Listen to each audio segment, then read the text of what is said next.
Welcome to the Lemonade Stand Stories podcast. Tune in every Thursday as we share inspirational stories from the world's greatest creators, entrepreneurs, and go-getters about how they've turned life's lemons into lemonade. And now, here's your host of Lemonade Stand Stories, Charan Prabhakar. What is going on, guys? This is Charan Prabhakar with the Lemonade Stand Stories podcast, and I'm here today with a very giant of a man. We're very excited to have him. Mr. Jake Shoff is here with us. And I had the privilege of meeting Jake very recently, actually. We met because we were shooting a movie at your house, which was awesome. That's right. And I was like, oh my gosh, this place is magnificent and it's incredible. And I love Highland. So I'm like revealing where you live. But anyway, it was just such a great time to shoot there. And I got a chance to meet your lovely wife. And then she just kept going on and on about like, all the cool things that you're doing. And I'm like, what does Jake do? This is amazing. And then you, the owner of a recovery center, Phoenix Recovery, I believe That's correct. Is right? Yep. Which actually is a very near and dear thing to my heart because my brother went through recovery. He was addicted to drugs for a very long time. And I got to see the journey, not going through his exact shoes, but like being a sibling to him and just kind of seeing how that all unfolded. And for him, it unfolded very positively. Like he's doing extremely well in his life. And he's actually working at recovery centers right now. And he wants to empower the future generation and help them realize, hey, there's tools you can have to overcome some of these challenges and whatnot, right? Yeah. So I loved that you are doing that line of work. And I think it's just like so important and helpful. But I want to kind of go back to the beginning because the Lemonade Stand Stories podcast is about people's beginnings into their careers and what they did. And you know, you played basketball, is that correct? I did, At BYU, is that right? That's right, BYU. So let's talk a little bit about that. Like when did you decide, hey, I want to be a ball player and all that stuff, and we'll kind of go from there? Yeah, so I mean, I grew up loving playing sports. I love football, basketball, baseball. Yeah. And I just kind of narrowed that down a little bit when I stopped playing baseball, when the ball started moving like sliders and curveballs, like my ninth grade year. Yeah. And, whipping by me, I couldn't see the ball anymore. So started playing basketball and football more and fell in love with both sports, but I loved basketball more. I probably should have played football. I was probably a better football player, honestly. Yeah. So I got recruited out of high school to play at all the schools here in Utah, except for BYU at the time. BYU did not recruit me. Interesting. Yeah. So I'd actually committed to go play at University of Utah. Mm-hmm. And then through a bunch of different circumstances with Rick Majerus, I switched and went to Weber State for a year before my mission. And then came home from my mission and decided that the coach had changed from Weber State while I was on my mission. And so I came back, I played for Weber State for a year and kind of concluded that it wasn't my long-term home. So Coach Judkins was up for the head coaching job at BYU. Okay. And he ended up getting the head coaching job for the women's team. Okay. But he told Coach Cleveland, who was the head coach that got the job for the men's team, said, listen, you need to get Jake Shoff on your team. Okay. And so, because he was the one that recruited me from Utah. Okay. Back in the day. Yeah. Before my mission. So I came to BYU in 2000, which is ultimately where I wanted to go. Yeah. I was raised a member of the church, and I wanted to play at BYU since I was a kid. Didn't grow up here, so I never really. Where did you grow up? My dad was in the Air Force, so we moved around all over the place, from Chicago, Mississippi, Holland, Wyoming, Texas. We lived. Dude, that sounds like a variety of places. It was, yeah. And so we moved quite frequently. So, but I always knew that BYU was where I wanted to play and go to school. And so it was just kind of a natural, very, very organic process that led me to BYU. And I reconnected with my wife there. So the day I committed to play basketball at BYU, there was a spring fling dance. I don't know if you've ever been to one of those spring fling dances at BYU. I've been to many spring fling dances at BYU. Yeah, for sure. Absolutely. So I don't know how many thousands of people were there, but there were a lot of people there, and I just bump into her. So our dads actually knew each other in college, went to dental school together. No way. Yeah. Come on. Yeah. And I met her when I was, her family came to our house when they were 9, when we were 9. And I remember her throwing up in our house because she was car sick or had the flu. And that's great impression. Yeah. And then we reconnected when I was down in Arizona at a basketball trip at a camp. And then we wrote letters and stuff, but nothing really happened until we reconnected at the BYU Spring Fling. Oh my gosh. So it's where you know what? I should have just spent a little bit more time with the Spring Flings and I would have been married. Yeah. Or I should have played basketball at BYU and I would have been married. Either one would have helped. Yeah. Exactly. No, but It was a great experience. I mean, BYU taught me so much about, the person that I wanted to become. I learned a lot about business. I studied that at BYU, and I knew that what my future was going to be was in a large part because of BYU. So I'm forever grateful. It was an awesome experience. That's awesome, man. And did you think that you were going to go play NBA level? Did you ever have those aspirations? I did when I was younger, but then when I got into college, I realized that wasn't in the cards for me, that I just wasn't good enough, which is fine. But I had offers to go play professionally overseas, and there was so much uncertainty in the world because of 9/11 and all the stuff that had happened. I had friends that were playing overseas that had graduated earlier, and they were telling me some crazy stories. And we had just had our first, he was 1 year old when we graduated. And so we just kind of said, you know what, this isn't what we're going to do. We're going to start, working and just kind of, retire the basketball shoes. Yeah. It's an interesting time. Like I was almost done with my mission when 9/11 happened. And I remember I was in Australia and it was such an interesting time for the world. Everything had changed. And even when I came home, because I'd come home January of 2002, things were still we're picking up the pieces, right? And there were a lot of things that were changed. And, I remember airline security was much more intense. Yep. And everything was just different, right? It was an interesting time. And yeah, I think it's interesting that at that point of time when you realize, okay, the world is very, very uncertain. Yeah. It's not the best place to kind of go and play basketball overseas at this time. So what made you decide, okay, this is the path I want to do, the recovery path? Or were there other things you tried to explore which led to the recovery path? Yeah. So Emily and I had several groups of friends that we hung out with in college and had developed really good friendships with several people. One of those friends, we really clicked. His name was Josh, and we really developed an awesome friendship during college. And as dumb kids would do, we decided, hey, let's start a construction company after school. Yeah. Just, that's what we decided we were going to do. I love real estate and always knew that was going to be part of my journey, but we got started, and not too long after we graduated, actually, he got in a really bad car accident. And, he got prescribed Oxycontin and a bunch of stuff to try to help mitigate his pain. And because he broke his back and, he was hurting a lot. And over a 14-month period from his accident, I saw him really, really struggle and go through a lot of hard things. And I was super naive to the world of addiction and mental health. I had never really experienced that. I didn't have a loved one that had experienced that. And I hadn't really heard of anyone that had gone through that at that time. And so I felt really helpless. Yeah. I witnessed him go through a lot of really, really tough things. And I didn't know how to help him. I tried, but I just didn't know how. And so eventually he committed suicide.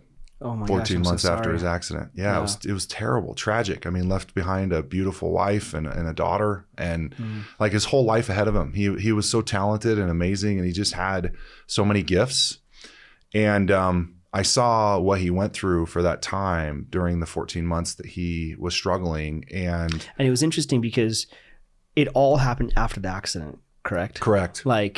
He was fine. Everything, the accident, of course, physically disabled him. Yeah. But then all the prescriptions and stuff kind of really messed with his head. Is that right? Yeah. I mean, it was a different world then. I mean, to get Oxycontin, which is, besides fentanyl, is the most addictive and highly potent opiate you can get. And it was created for terminally ill cancer patients that would never have the intention of getting off, right? To try to, prolong and maybe mitigate pain and, through their life as they pass. And so he really, he got prescribed medications he probably never should have been prescribed.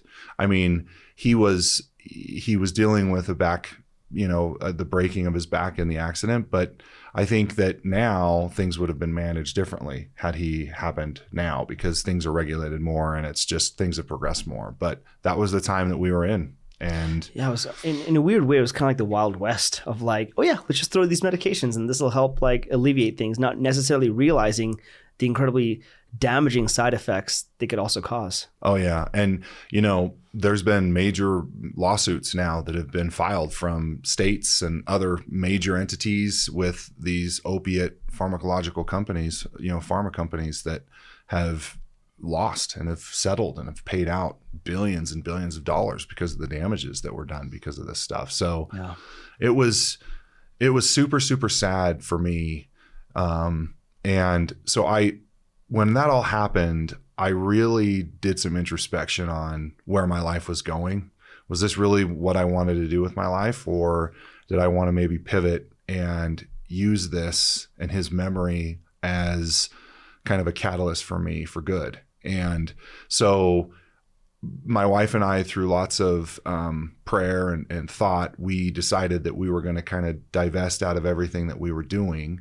And that process was really, really difficult because that was during, kind of the real estate crash. Mm-hmm. And there were some natural consequences to that, which we can talk about. So what year is this roughly? 2006, 7, and 8. Okay. Yeah. Mm-hmm. So, so we started to refocus our efforts, and I partnered up with another friend who was also in our friend group, but he was running sober living homes and kind of had an operation that was quite small, and came to me and said, Jake, listen, would you consider coming and like looking at our structure and how we're running our business and see if this is something that we can improve on? I said, sure, I'll come and help. And through that process of about 6 months, I just fell in love with the work. I fell in love with the concepts, the philosophies of our industry, and the magnitude that the impact that you can have on an individual's life. Like if Josh would have had this before, maybe the outcome would have been different. And so through that process, it's kind of funny. In being neck deep in their books, I should have realized that they couldn't pay me for the work that I was doing. Right. Yeah.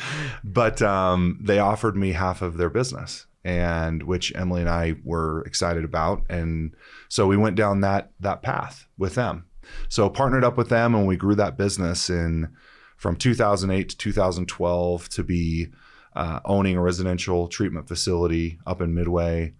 And just really, really enjoyed the journey. I was handling a variety of different things and just was super, super happy. Through that partnership, though, I realized kind of the journey that I individually wanted to go on. Our visions were different. Yeah. And so we decided in 2012 that we were gonna separate as partners, and he was gonna go his way and I was gonna start something else. And that's when the Phoenix was created, is in 2012. Where in Midway were you guys located? So we bought the building that used to be the bed and breakfast. I think the Johnson Mill? No, it was close to that. Oh. It was in on the creek. Okay. So right on the 13th hole of the Homestead Golf Course, which is now not the Homestead Golf Course, but what it was. Yeah. There was a beautiful bed and breakfast there that we turned into a treatment facility. It's actually still a treatment facility, by the way, up there. So awesome. Yeah. So through that process in 2012, I learned a tremendous amount about myself, about where I wanted to go and what I wanted to accomplish. And, doing the Phoenix, starting it, I knew that I wanted to have a continuum of care. I wanted to have a residential milieu just like we had before, but I didn't want to have, I wanted it to be based on evidence practices, proven practices and methodologies that work. And did you feel like the treatment before wasn't as effective? Is that why you wanted to do your own thing? Or? Yes. And it was more, I think it was more in line with what everybody was doing. right at the time. 90-day residential treatments were very common back then. And I think that was because it was, this might be a controversial statement, but I felt that it was more in line with what was best for the facility, for the company, not necessarily what was best for the client. Right. And so as I developed the Phoenix, I continued to develop relationships with insurance companies and getting in-network contracts and trying to grow from an organic standpoint through natural relationships with payers. And I think that was kind of a trailblazing decision to do, because everybody at that time from 2003, 4, 5 to, or excuse me, 2013 through 2015 was, and even into 2016, was to bill out of network rates, because parity happened too. So parity, the national government passed parity that dictated that insurance companies, if you're going to pay for medical things, you have to pay for behavioral things too, which addiction recovery and mental health fell into that, realm. And so that opened up a lot, because before you'd mortgage your house or you'd have cash and you'd have to use that money, right? Which I'm sure your brother experienced, right? Your family probably had to sacrifice in many ways. So that was a really awesome thing that happened, because insurance companies then started to pick up, the expense of treatment, which is great, because that's great for the people. Yeah. So people that have insurance can get treatment. So that's really, really good. So that's kind of what led me down that road. And it's, I feel, Josh's influence regularly. Like I feel kind of his influence in what it is that we're doing. And I know that he's looking on from the other side and he's involved. It's interesting because like when you look at the name Phoenix, it's like rising from the ashes, right? Yeah. And in a way, it's in a very powerful spiritual way. It's like Josh is rising from the ashes and is still helping. He's a silent partner. Yeah. But he's a partner. That's right. And he's definitely helping assist and make things grow, which is awesome. So I love that. I love that you're doing that work.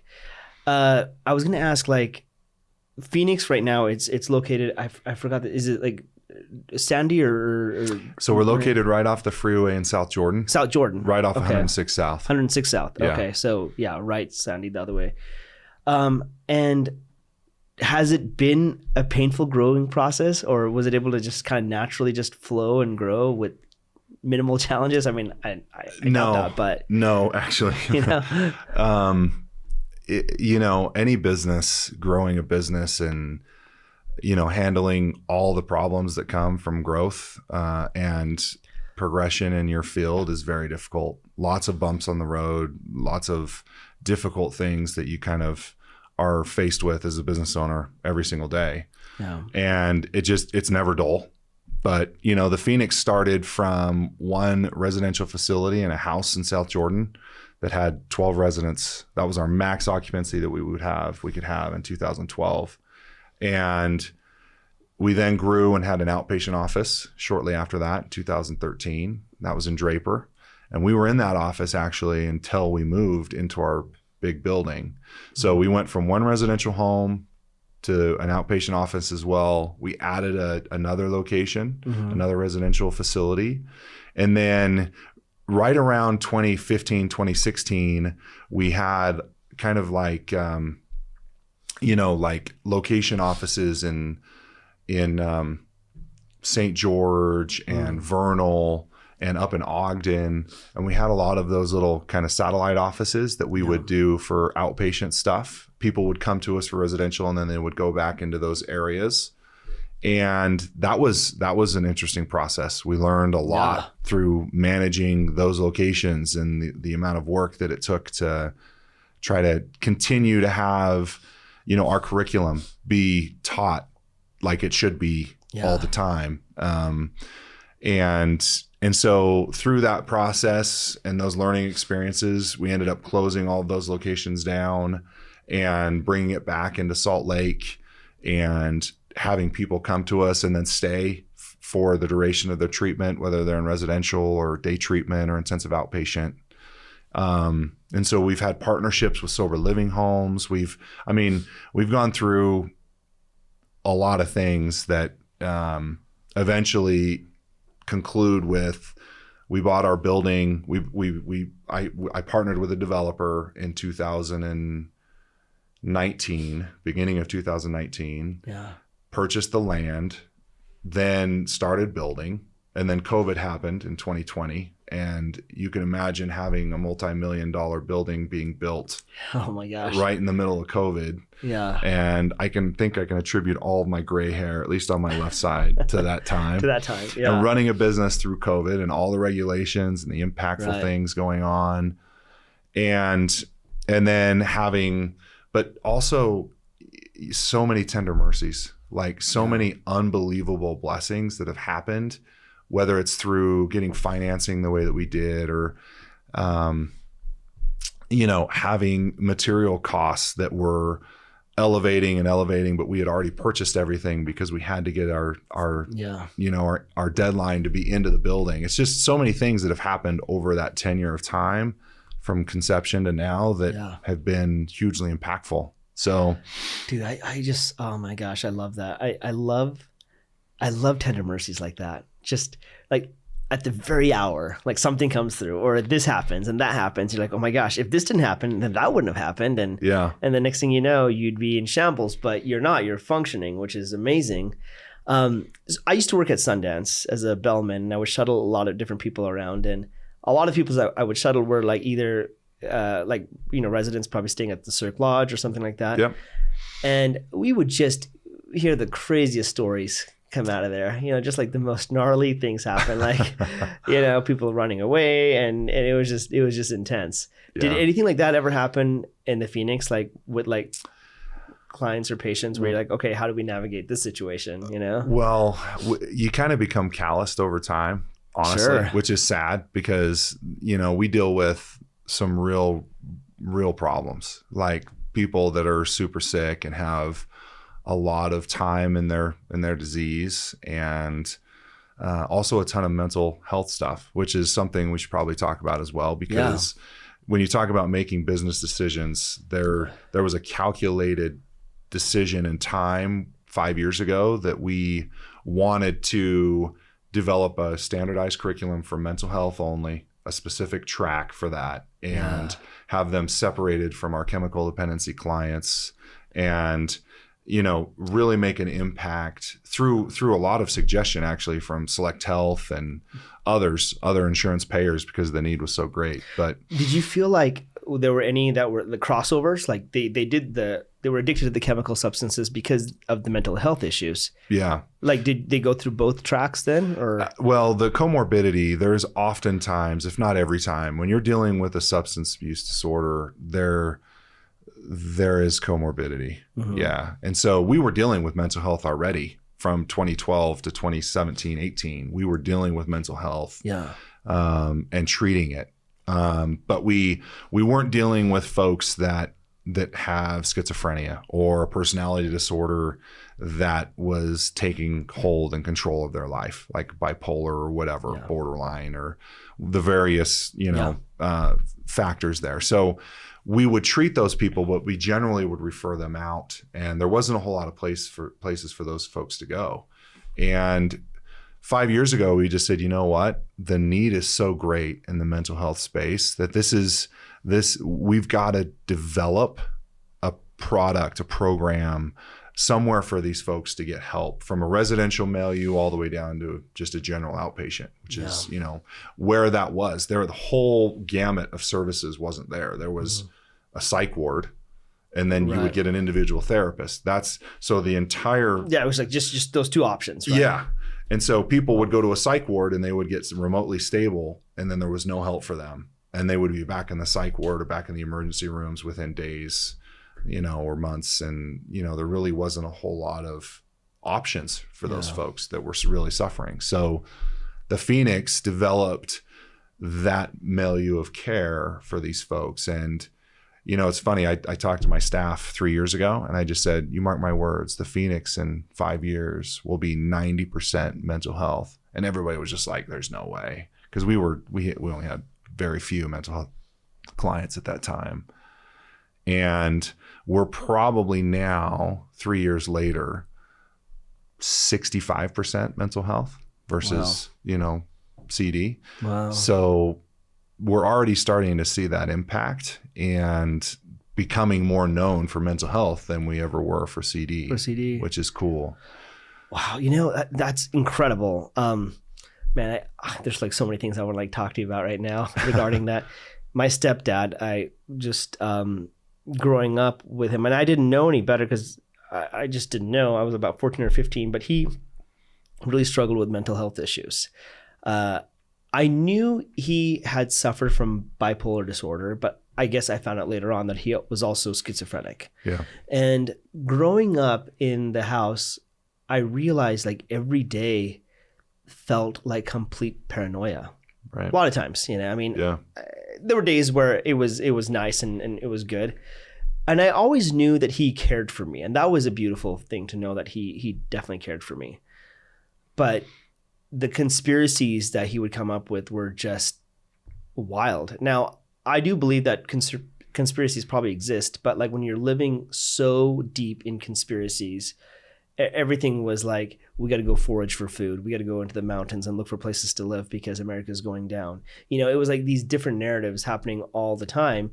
And as a kid, around 14 or 15 years old, I was pretty susceptible. And I was going with him on these adventures in the mountains, looking for water and all these things. And it wasn't until a little bit later on when I was with some friends of mine in high school and they'd come over and visited. They're like, dude, the stuff that he's saying is not sound. Yeah. And I was like, wait, what do you mean it's not sound? And they're like, he's saying stuff about like his interpretation of the Bible, his interpretation of like all scriptures that are just very, very out there. Yeah. And it was then that I'm like, wait a minute, does he have some conditions? And I didn't realize this. And he refused to take any medication because, again, it was a conspiracy that it would affect him. And maybe it would have, but I desperately wish that there was something like the Phoenix for him back during that time, and that we weren't against him. We were just like, we just want to support you in whatever way we can to help you, get to the other side of this. But, and I get that some people definitely are born with chemical imbalances that cause them to have, mental disorders and whatnot. But what do you think, like from your experience working with it, like what are some of the factors that lead to mental disorders? Because I myself, of course I've struggled at times. I think everyone gets depressed once in a while, but I'm a pretty joyful person. Yeah. And so I want to be sympathetic and empathetic to people that struggle with that. But it's funny. I go to this congregation in church that's considered the mid-singles, where, we go from like 31 to 45. And it's funny because like my bishop, he and I have these conversations all the time, and he tells me how much so much of the congregation are depressed, like totally depressed, going through mental disorders, whatever it is. And I said, well, why? Like, what is it that's causing them that? And he said, well, of course there are those that were just born with mental disorders, and we help them and treat them as best as we can. But there's others that just feel like severely let down by God or by church or institution, whatever it is, saying they did all the things that they're supposed to do, and the things that they were hoping to have happen did not happen. Yeah. And so they feel like the shame is on them, and so they go down this path of just darkness, like real darkness. And look, I've experienced darkness for maybe 20 minutes, and it's terrible. And I'm like, oh my gosh, please let this stop. And it's only 20 minutes. Yeah. But for people to literally go through this for a long, long time, days, years, I can't even imagine what it would be like to live like that. And you can empathize. I can empathize. Yeah, because it's a real thing. It's a real thing. Yeah. The one thing that people need to understand is that any mental health issue that they're dealing with, there's help. There's help. And there's a variety of things that can help. Medicine is one of those things, because chemical imbalances, if someone has a chemical imbalance in their brain where they're not releasing enough dopamine or serotonin or whatever the case may be, there's going to be deficiencies. And whether that's anxiety, depression, whether you have a personality disorder, they're very, very difficult to treat, but not if you're willing. If you're willing to get help, they're actually very treatable. And there's a lot of ways, and there's a lot of reasons why. We see a lot of trauma. A lot of trauma can kind of induce certain things. or at least make them worse. There's seasonal depression or anxiety. There's situational depression or anxiety. Like if somebody is up for a promotion at work and they're super stressed, they can be more anxious, for example. Like when I went through my real financial difficulty in transitioning out of my previous world to my new world, I went through a lot of hard things. Of course. Like a lot of financial, like big boy, holy crap, this is happening stuff. And I went through a really, really hard time. When I stopped playing basketball, I felt like basketball was my identity in my life. That's all I knew, right? And everything else was just kind of a subsidiary to that, to me being Jake the basketball player. So when I had to redefine myself, that was a really, really difficult time for me. When I lost my partner, Josh, that was a really hard time for me. And I actually had to go through an immense amount of therapy, EMDR therapy at that, to deal with that trauma of losing one of my best friends and my business partner. That was terrible. It was a terrible time in my life. It was a terrible time in my marriage. There were other factors involved. Like I went through, I went through an eating disorder. I had other issues that I was trying to deal with and put right. It was hard for my family, my wife, bless her heart, right? And through that journey, I learned a great deal about myself. And so there's no shame if somebody is struggling with this kind of issue to reach out and get help, right? Yeah. So it's as things get more and more evolved or deeper and deeper down the rabbit hole, so to speak, it becomes grimmer and grimmer. And that's when suicidal ideation gets involved. That's when, relationships are starting to be destroyed and just chaos, right? And a lot of times the folks are actually manifesting the exact symptoms of what's ailing them. Yeah. Like somebody that's borderline, they're going to create absolute chaos. It's called mania. They want to have as much mania in their life so that they can, and when things are good, when things are calm and very, very good in their life, they produce and create things in their life so that they're not so, right? Yeah. That's manifesting exact symptom of what is the problem. So, it's a hard world to navigate, which is why you need to get professional help. You need to get trained professionals, psychiatrists, clinicians, medical personnel, people that are very experienced and understanding what it is that's going on, but there's always help. And so, and the Phoenix has created this platform that they can get the help that they need and get the support that they need without having to go through some of the things maybe that people in the past did, like Josh and like your brother and maybe some others, your father, your stepfather.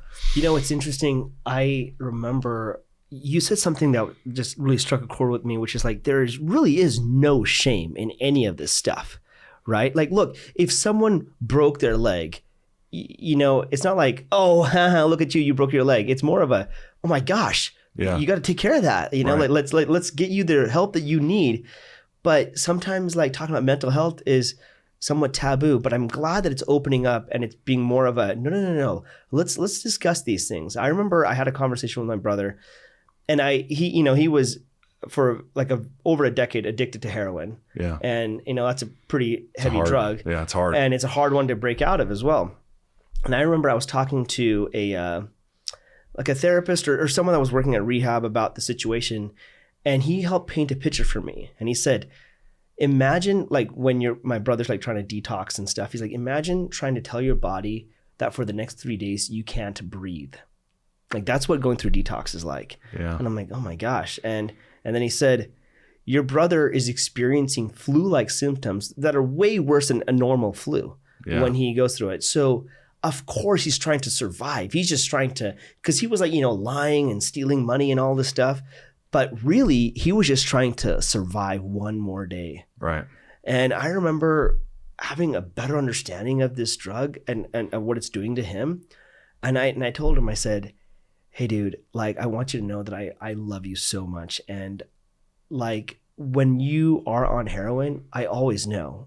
You look different, you act different. There's just a different spirit about you. Yeah. But that being said, I will never judge you for it. This is a hard thing for you to go through. So just know that I'm here. I'm here no matter what, and you don't have to hide it from me. And like, it was almost like this huge weight was released off of his shoulders when I told him that. Cause he's like, oh my gosh, I don't have to hide anymore.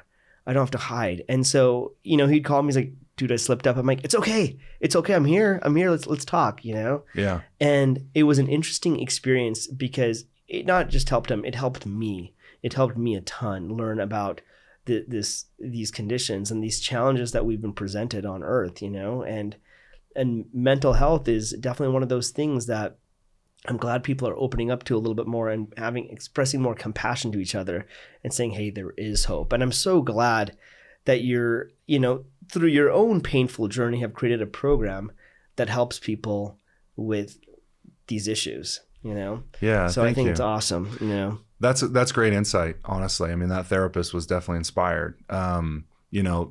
Was it a male or a female? It was a male. So he got that out of the AA 12-step big book. Okay. So they give an analogy in the book about somebody that's struggling with addiction. Imagine putting a bag over your head. What would you do to get the bag off your head to breathe? Right? You'd do anything, right? You'd fight and fight and fight. And so it's good to kind of have some understanding as to why people are doing what they're doing. How could somebody steal money from their mom or dad or take something? How could they do that? Like that's kind of a like, holy cow. You can't really describe why somebody would do that, right? And understanding that it's not because they don't love you or because it's because they have a severe addiction and they have a medical disease that's diagnosable and treatable, right? And so I think that analogy is really, really great. And I love the fact that the stigma is lessening. We still have to work on it some, right? Yeah. Like when somebody comes and says, hey, mom and dad, I'm struggling with depression. Yeah. It's very comparable to like somebody that says, hey, I just got diagnosed with diabetes, right?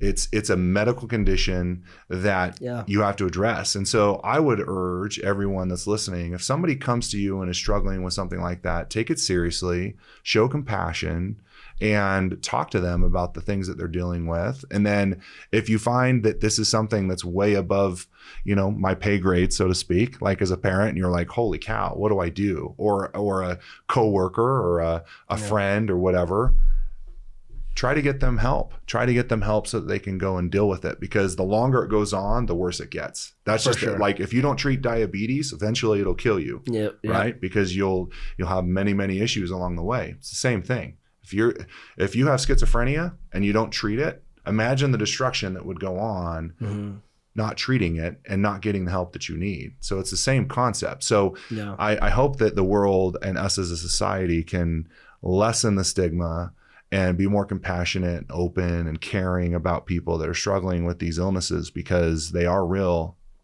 and they're encompassing. It's so interesting.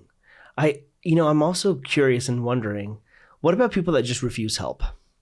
How do you support those people that just are like, nope, rehab's not for me, or those that have gone through the program and are like, nope, this isn't for me, we're gonna go back to the old ways? Because there are those people. Well, and you mentioned some of the stories up there on the hill, up in Sundance. We have people that are adversarial to treatment, and they bounce. They're like, nope, this isn't for me, I'm out, and they leave.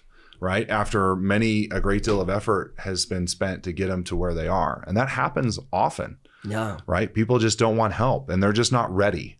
They're not ready to receive the help. Yeah. So, or they haven't hit rock bottom, or their rock bottom gets lower and lower. Yeah. And they're like, nah, we can still hang here. Yeah. I mean, rock bottom is death, right? That's the ultimate. You're not going to deal with this anymore if you're dead. So the goal is, as a support system, you can try to help them see what it is that they're doing, and you can collectively try to help them use positive reinforcement through, the tools that you have or the influence that you have. You can leverage positive leverage into people's behaviors, and you leverage whatever you can to help them see that, oh my goodness, this is a problem. So in the LDS Big Book, they talk about a loved one or an addict or someone with mental health issues not getting help until the pain of the problem becomes greater than the pain of the solution.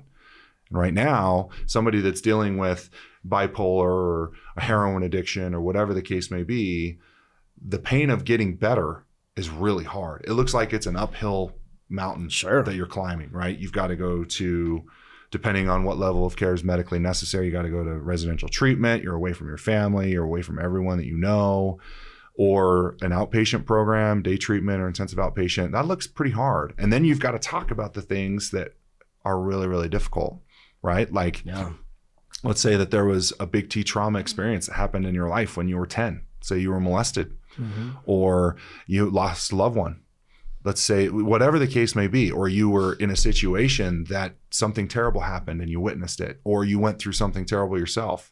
Whatever the reason is, there's always an underlying symptom. And there's always a reason why things are going the way they're going. And so getting to that place is super, super important so that folks can understand this is a problem. I need to get help. And sometimes you have to leverage everything, financial assistance, the relationships sometimes even, right? So say, I love you. I can't watch you do this to yourself anymore. When you're ready for help, I'm here. And it's so interesting, like the way you said that, because I think a lot of people do this too. You know, sometimes parents and siblings and stuff want to help so badly, but they end up enabling a little bit more than actually helping. Yeah. Because they just kind of keep perpetuating the problem. Loving them to death. Loving them to death, right? And I feel like, you know, I know we were all guilty of that. I think we just kept perpetuating the problem over and over. And I remember being like, you guys, like, as sometimes I'm the oldest in my family, and sometimes I have to like be like the peacemaker, but also like sometimes the decision maker in some ways. Yeah. I'm like, you guys, we are enabling him and we can't do it anymore. We've got to actually like take him to like a treatment center. Yeah. And, you know, my brother went to the treatment. It was a great experience for him, and he came out and he slipped right back in, you know, like right back in, and then he had to go again. But it's a relapse response disease. It's a relapse, right? Yeah. And then, but the second time he did, he was like, all right, I need to change. Like, this is just the worst. Yeah. And it's good. I mean, he's been clean now for like 4+ years, and that's amazing. He's doing great. You know, awesome. So it's a great, hopeful story. I want to change the topic a little bit of the podcast. You know, we talked about like, the lemonade stand stories is about people's lemonade stand, like how they got into what they're doing. But sometimes in order for that to happen, you have to have been dealt a lemon. And we've talked about your lemon being probably Josh passing away and different things like that. But on the other side of this is joy, you know? And I feel like a lot of people, they're so close to getting that joy, but they just haven't reached it completely. So what brings you joy in life right now? Well, my family, number one, my faith, you know, my business. I love what I do. I love helping people. And, you know, I think you have to go through adversity and let it define who you are. A lot of people go through adversity and they kind of shrink, or they're afraid of failure. Yeah. Right. And so they don't push through those really, really difficult times, or don't have the mental fortitude to be able to do that. And they just kind of shrink, as you've said. So I think you have to, because all three of those things, having faith is hard. Yeah. Having a family is hard. Being married, even though my wife is amazing, it takes work.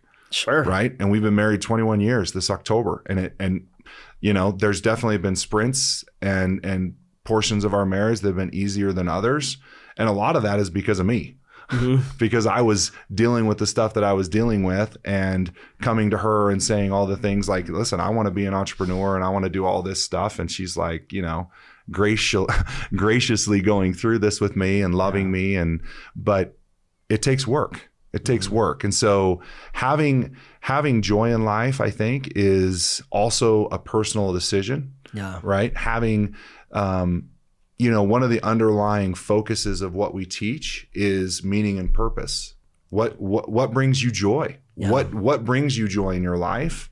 And then working on those things and bettering those situations. Yeah. Right. So having, and that could mean a lot of different things for a lot of different people. Yeah. Right. But finding what that means to you, finding that joy in your life, is something that's a core need for all of us. We all want to be happy. We all want to have joy in our lives and have that success, whatever that success means. Yeah. So I think that as we go through life and we have these obstacles, these challenges and trials, like going through the trial of losing a dear friend, that honestly was probably one of the biggest catalysts in my life to define who I am now, which is why I feel him often. I feel him and his impact often. And so as tragic and terrible as that was, I was able to rise through that and learn the lessons that I had to, because there were a lot of things that I did through that process that were really not good, were really wrong of me. And I've asked Josh's forgiveness a lot because of the things that I've done that I did that probably didn't help him at all. As a matter of fact, were probably the opposite. Mm-hmm. So you go through that and you understand that, listen, this is going to make me a better person, and you rise above it and you learn the lessons that you need to learn. And I think that's ultimately the goal as to why we're here. Yeah, totally. I mean, here's the thing. You said something earlier too, and I wanted to kind of jump on that. It was a very difficult transition when your identity of you being a basketball player was now gone, and now a new identity had to form, right? That's right. And it's very interesting when you're trying to go from identity to identity. You're like, this part of my life is goodbye. Let's go try something completely different.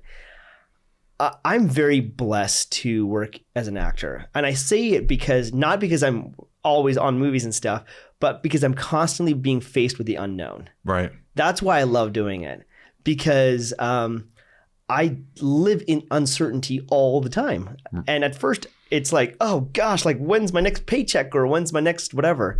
But then I started learning, there really has been a God that's provided for me all my life.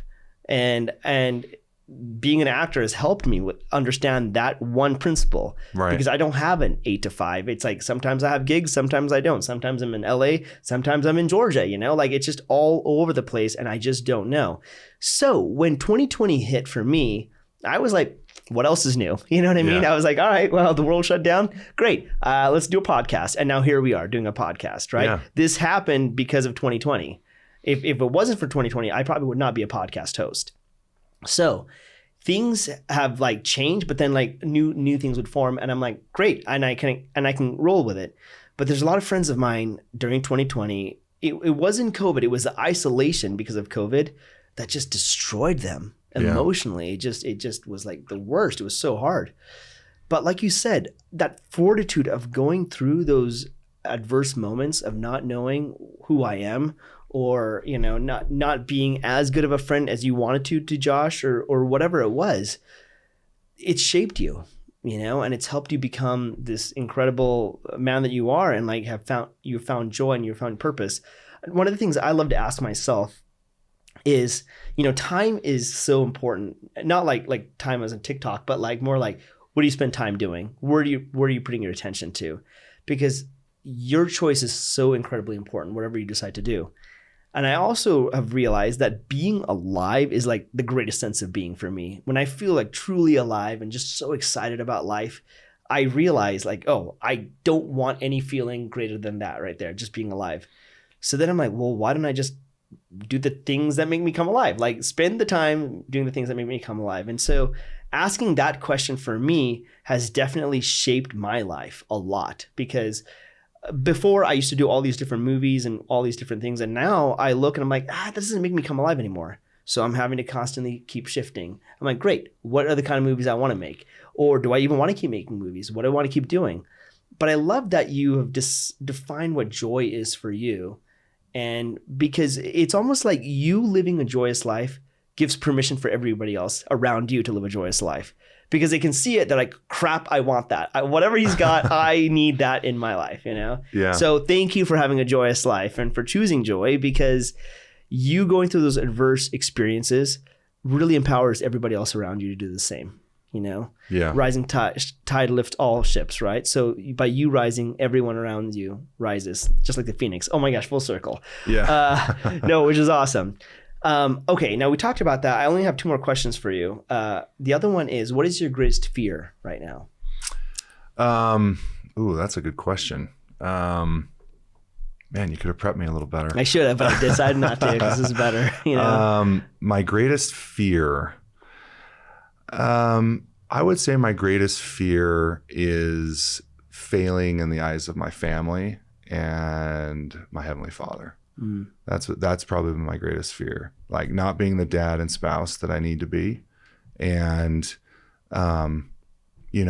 being not worthy to come back to Him after this life's over. I would say those are the two things that are my greatest fear. And those are healthy fears, right? They can they keep you like, nope, I gotta like stay on the path. I think the idea of failure, like that's such an interesting thing, because even growing up, I was so afraid of failing. I was so afraid of letting my dad down. I was so afraid of letting other people down, right? Yeah. And sometimes it became a little unhealthy because I became such a people pleaser. Yeah. Whatever I can do to the detriment of myself, right? But it's interesting when I realize like how much God loves us right now, no matter what we do or not do, like just right now, just because of who we already are, just because we're His children, it suddenly like empowers you, Yeah. to be like, hey, you know what? Yeah, I may have messed up, but I'm still His child and He still loves me. And like that motivates me to somehow be like, okay, I'm going to rise above whatever it is. And I'm going to keep on going and keep helping other people. And yeah, I love that. I love that you share that. And it's good that you've like narrowed that down and that like that's your focus, because it wasn't your job this time around. It wasn't that. It was like, nope, my spouse, my family, and God, And I think if you would ask that 5 years ago, the answer would have been different, right? So the constant progression that we're on, I think, is the point, right? Mm-hmm. Like when COVID hit, this is a really special experience that not very many people know about, but I feel like it really was one of the most defining experiences in my life. When COVID hit, I was right in the middle of building my building. I had 50 employees, 47 employees at the time. There was so much uncertainty in the world. There was so much uncertainty in my business. I didn't know. There were hundreds of factors that could have huge impact and implications on what I was doing and what I was trying to accomplish. And I remember driving to work when no one else was driving, which was really nice, by the way. It was amazing. Yeah, I loved it. It was incredible. It was really nice. Yeah. But I was praying on my way to work, like I often do. And I got overcome. I felt like everything was going to be okay and that He had me. And it brought me to tears. I mean, I had to pull over because I was rocked. And I went home after work and I told my wife and I just said, everything's going to be okay. Financing is going to be okay. Yeah. The business is going to be okay. Everything that was causing me a great deal of stress in my life. And that opened my eyes because the first person that I talked to about it was my wife. And so the narrative in my life has constantly evolved through experiences like that have just been so impactful. Yeah. So impactful in key times. And the central part of that for me is my Father in heaven. And I know that He's aware of me and that He is taking care of the things that need to be taken care of. Yeah. Right. So it's very humbling to think about for me, but it's also very reassuring. It brings me a great deal of hope. Yeah. Tons of hope. When at arguably one of the most stressful times in my life, He just lifted me up and said, I got you. Yeah. Everything's going to get taken care of. And it did. It's a miracle. Like you talk about all the tender mercies that happened from that day to this, to where we are today. Yeah. Now being in my building a full year, and there's just so many amazing things, amazing staff that I have, and just I'm surrounded by blessings everywhere I turn. Yeah. And that's not because I'm an amazing person. As a matter of fact, it's the opposite, right? I constantly need to learn and better my life and do better and be worthy of the things that we are all blessed with. Like everyone is so surrounded by such amazing things. Look at the craziness that's going on in the world. Yes. Look at the freedoms we enjoy.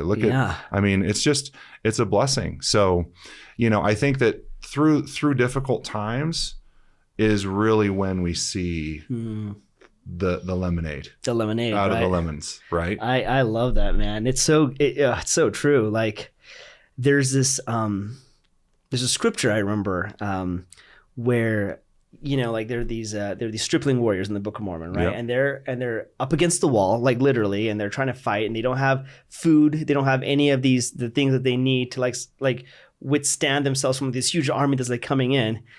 And so they're like, oh my gosh, did we do something wrong? Like, did we do this that's causing all this stress? And so they're praying and praying and praying. And what was so cool about that is when God visits them, he visits them with assurances that he delivers them. He doesn't deliver them immediately, Right. but he assures them. And that assurance was so powerful that they're like, I believe. I'm gonna have faith. And that's exactly what happened to you that day, right? Yeah. On that road where Hugely. you got assured. And when God assured you, you're like, everything's gonna be okay. And you were so calm and relaxed.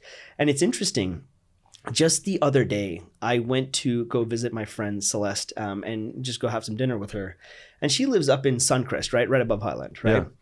And it was great. I was like, yeah, I'd love to come and hang out and have some dinner. And that was the night of the freakish snowstorm that suddenly like rolled into town. Yeah. Out of there's no reason. It was April 11th, I remember, because I had to check the date. It was April. I'm like, yep, it is April. I just wanted to make sure, God, that you are playing an April Fool's joke. It's 10 days late, but Yeah. snowstorm comes in and I'm in a Prius and I'm like, oh my gosh. And so I get out to drive home and I'm trying to go down that hill. I can't see anything. Like I literally cannot see anything. And I'm like, everything in me and my soul was like, turn back around and go back to our place. So I'm like, yep, that's what I'm going to do. So I turned around and I totally got stuck. I got stuck in like this crazy snowstorm. And I was pretty close to our house when I got stuck. And the weird thing was the wind was howling. It was cold. I tried pushing my car. I couldn't go. And I tried getting her out. And she ran out to me and we tried pushing it for like 20, 30 minutes. And the entire time, we both were like super calm. Yeah. We were just relaxed and calm and kind of laughing about the situation because I just knew, I'm like, no, like God's got me, you know? And like that feeling of knowing that he's got you, like that's what carried me through. And you know what was funny was like moments later, car got unstuck and I was able to park at our house. And, you know, even coming home the next day, I was like driving on an ice skating rink down that road to Highland. And I remember thinking, it's still going to be okay. Like everything's going to be fine. And I think that's a beautiful feeling to know and to be in that space of assurance. Yeah. Right?